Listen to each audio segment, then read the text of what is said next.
అయిన యేసు క్రీస్తు ఈ భూపై అనుభవించిన జీవితకాల శ్రమలను ధ్యానించుటకు, యాచించుటకు, ఆచరించుటకు ఏర్పాటు చేయబడిన ఈ 40 దినాల కాలాన్ని బట్టి దేవుణ్ణి స్తుతిస్తూ దేవుని నామము ద్వారా మీతో కొన్ని మాటలు 40 దినాలు శ్రమకాలాలుగా ఆచరించండి అని మన ప్రభువైన యేసు క్రీస్తు స్వయంగా ఆజ్ఞాపించలేదు. అయితే ఇవి సంఘము ద్వారా నిర్ణయింపబడినవి అయినను వీటి పవిత్రతను ప్రశ్నించడానికి వీలులేదు. ఇవి క్రీస్తును ఆరాధిస్తున్న క్రైస్తవ సంఘాలకు, విశ్వాసులకు ఎంతో ముఖ్యమని తెలియపరచుచున్నాను.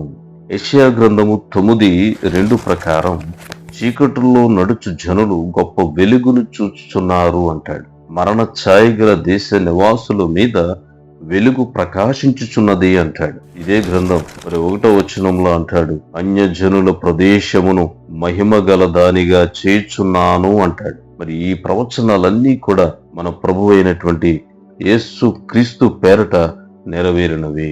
మానవుడు హృదయ కాఠిన్యము ద్వారా పాపానికి దగ్గరవుతాడు, బానిస అవుతాడు, దేవుని భయము లేని అన్యుడవుతాడు. మరి ఈ 40 దినాలలో మన ప్రభు అయిన యేసు క్రీస్తు ఇవి చేయండి అని ఆజ్ఞాపించిన సంగతులను ధ్యానించటము ద్వారా, బోధించటము ద్వారా మానవ హృదయాలలో గొప్ప దైవికమైన అనుభూతిని చూడవచ్చు. ఆయన ఆజ్ఞను పాటించుట అలవాటు చేసుకుంటే హృదయ కాఠిన్యము పోయి పాపము వెడల దుఃఖము, దేవుని ఎడల సంతోషము కలుగుతుంది. యెషయా గ్రంథము 42వ అధ్యాయము 6-7 వచనాల ప్రకారం గ్రుడ్డివారి కన్నులు మరి దేవుని మాటల ద్వారా తెరవబడతాయి.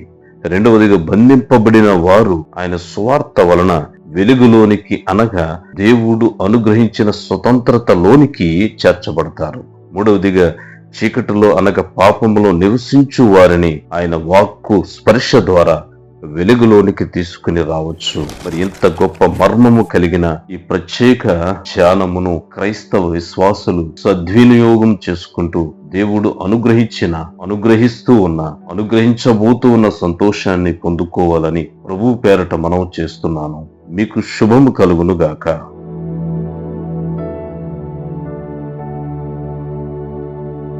ఆమేన్, ఆమేన్, ఆమేన్, ఆమేన్, ఆమేన్.